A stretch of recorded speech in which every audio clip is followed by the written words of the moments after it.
I think it's one of the worst feelings as a reader to be really anticipating a book. I'm so looking forward to reading this. I open it up and quickly it starts dragging. The narrative, the writing style, it's a slog, but I stick with it because maybe it'll get better. Everyone has been saying this is a good book, but every time I go to pick it up, it feels like work. And I've had this experience with a couple of books recently. Sorry to name and shame, but But then at the beginning of this week, I started reading a novel and I was completely enthralled by it. I was caught under its spell and I thought, yes, this is my happy place as a reader. And that book is A Little Luck by Claudia Pineiro, translated by Francis Riddle. So I want to talk about why I think this is such a complex and fascinating and wonderful page turner, as well as 9 other books that have given me this sensation. So I'm going to go through each of these books as recommendations. If you're looking for a really great page turner, I would love to know if you have read any of these books or if you have any books that have given you this sensation of like, yes, this is what it is all about. So A Little Luck is the story of a woman who returns to a suburb in Argentina where she came from, where she had a family, but which she left 20 years ago. And it was under mysterious circumstances, and we gradually find out the story behind her life, why she's returned to this place with a very different look, with a different name, and why there is this shroud of secrecy around her.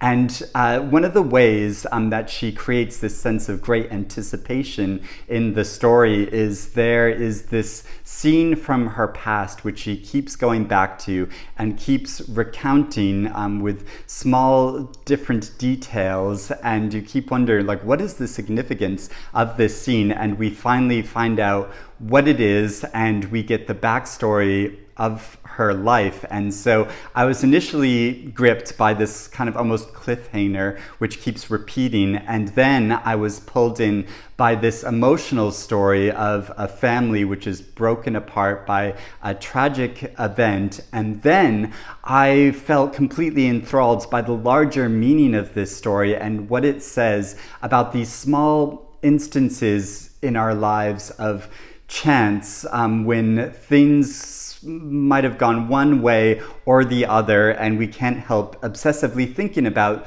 these incidents from our past when things could have gone so differently. If we had just made one small difference, then things would have turned out completely another way. And it's hard not to get caught up on these moments when our lives seem to hang in the balance, and there seems to be no rhyme or reasons for why things go one way or the other. It develops this real poignancy to the story, and I felt so involved and moved by it. The story of family and the relative agency in our lives, and how she goes about creating this incredibly powerful tale about a protagonist who frequently cries. She is crying all the time, and I felt really connected to that because I am prone to tears myself. Next, I want to recommend a good family saga with a heavy dose of scandal, which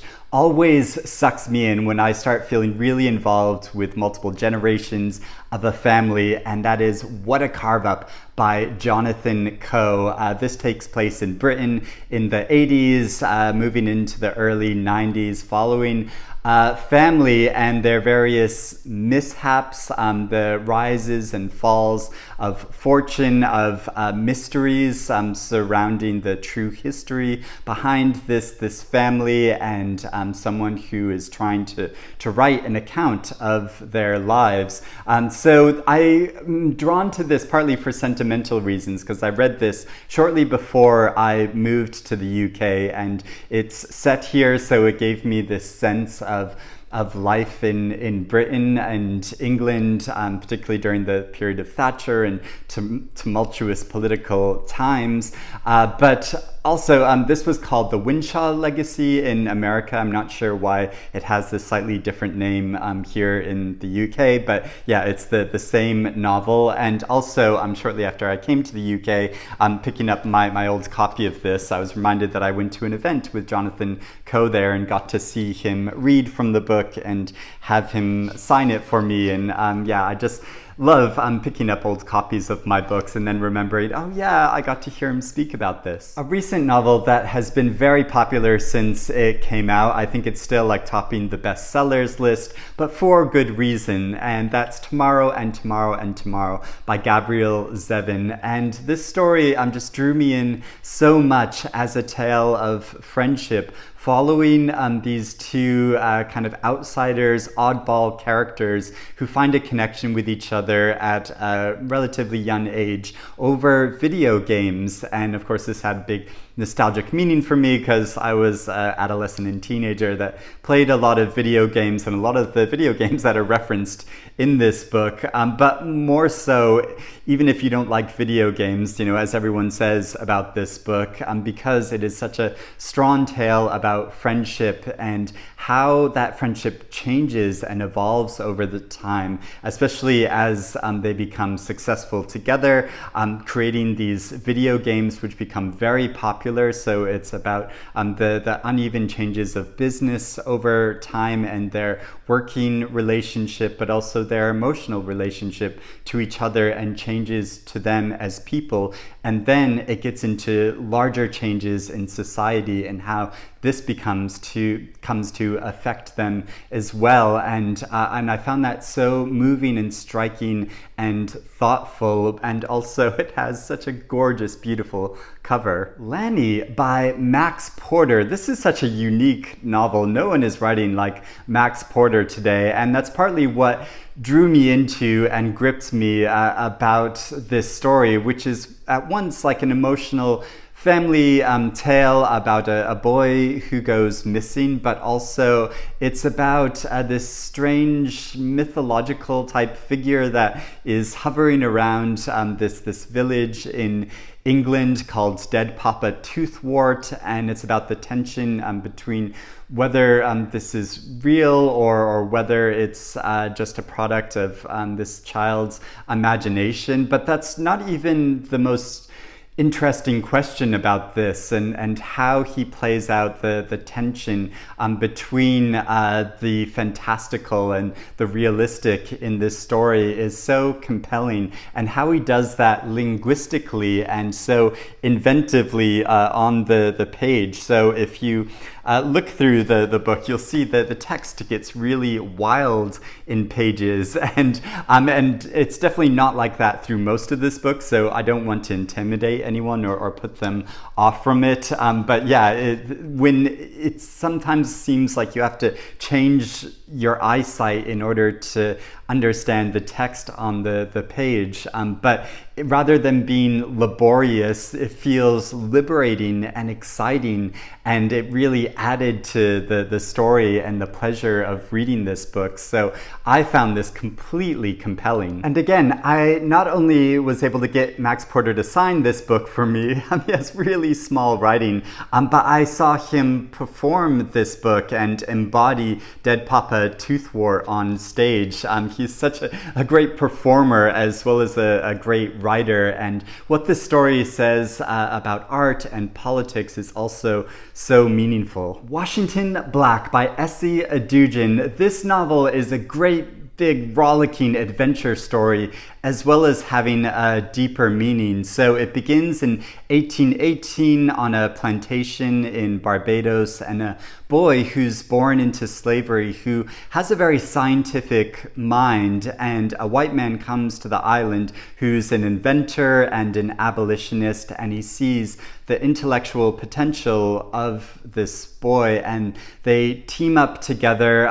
They travel all around the world, and it explores explores the tensions in their relationship, as well as the opportunities that this boy finds to realize his potential in different ways, but also the serious limitations he comes across because of the time period and his skin color. And it is so moving and exciting following the story as well. There's also a scene from this novel which sticks in my mind because it is so beautiful and profound, and it's one of these like transcendental moments in fiction that I feel like I was really there and I can experience all the sensations that were going on in this scene. It takes place underwater, and it's this kind of spine into an entire other world than what had the character has been limited to up until that point, and it's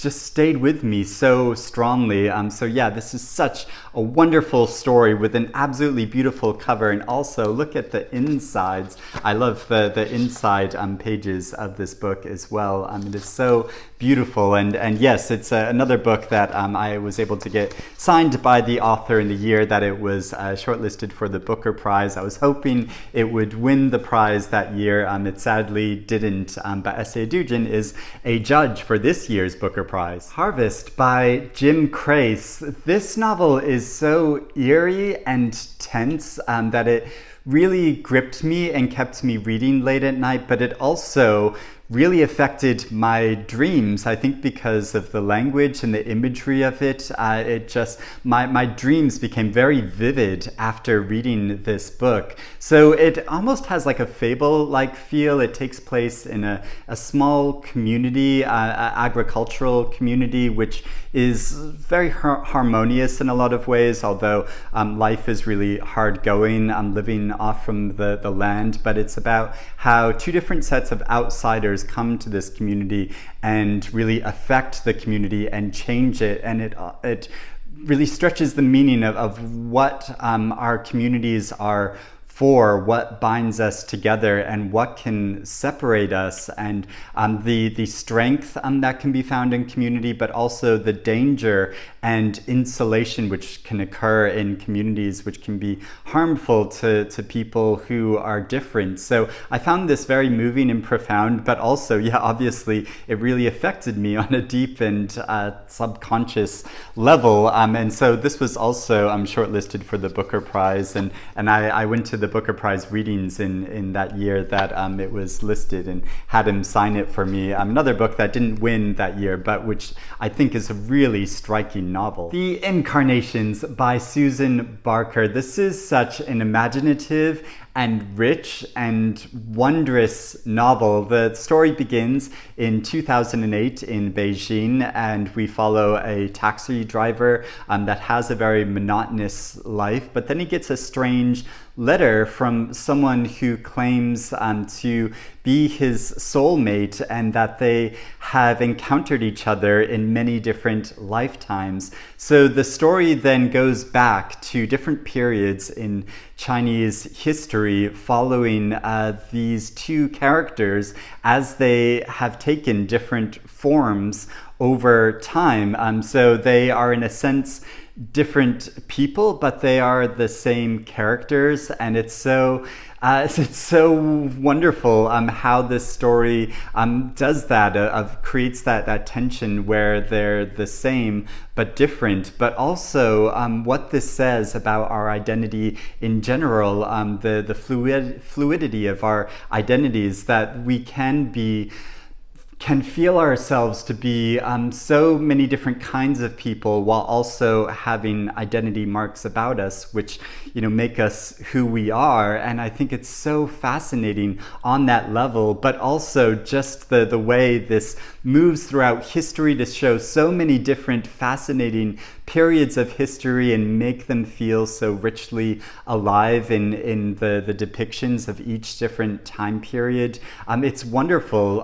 So I love novels that have these kind of like smaller stories that are bound around this larger story, and I think that's what this novel does so masterfully. And also, yeah, what a wonderful cover. And yes, again, on the insides, absolutely beautiful, and also it was wonderful to meet Susan Barker and have her sign the book for me as well. A quite recent novel, The Birthday Party by Laurent Mauvignier, translated by Daniel Levin Becker.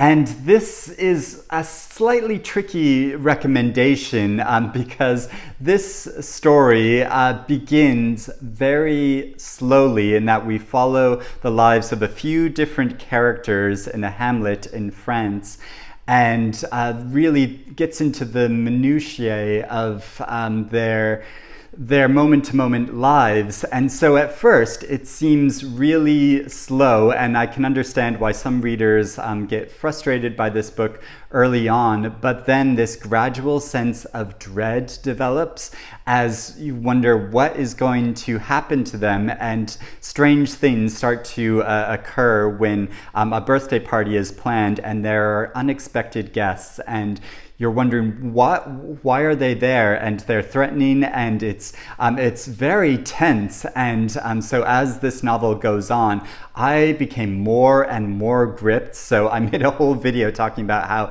I stayed up really late at night because I had to know what was going to happen.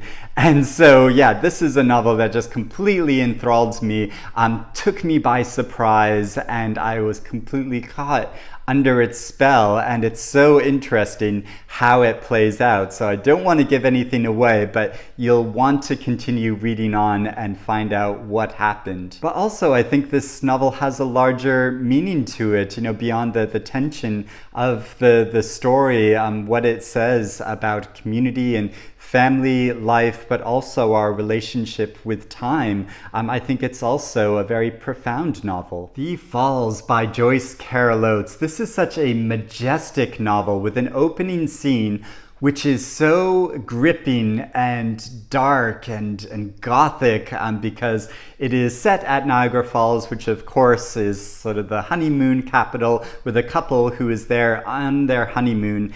And things go very wrong, and so we follow this woman who has just got married as she tries to move forward in her life, and she is able to establish a family and a home for herself, and her husband is very independently minded, and also seeks justice when things go very wrong in this larger community. And this is partly based on the Love Canal tragedy, which occurred in America, and which was a case really of like a big corporation taking advantage of and to devastating results of a small community, and the results of that, and the fight for justice surrounding a case like this, and how it plays out is so fascinating, but also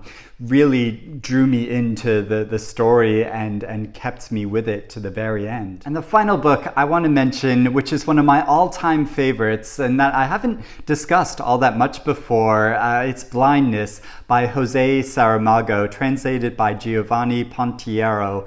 And this story is a post-apocalyptic tale where everyone in the country is afflicted by this blindness, which makes them see white rather than black. Their vision is flooded with white, and so we follow a small group of people as they stumble around trying to survive in this, including an eye surgeon and his wife, and his wife is the only person who still has her sight, so she's able to guide them in a way, but also she's able to actually see the devastation which is occurring because of this blindness, which has beset the country. So it's very dramatic in that way, but also the larger political and social meaning of this story, which gradually becomes apparent over the course of the tale, is so impactful.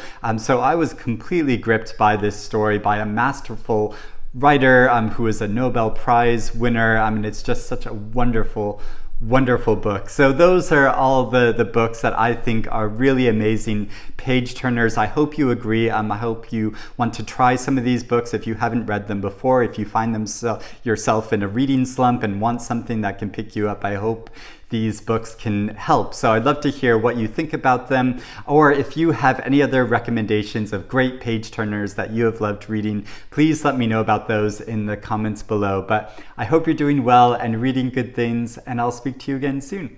Bye-bye.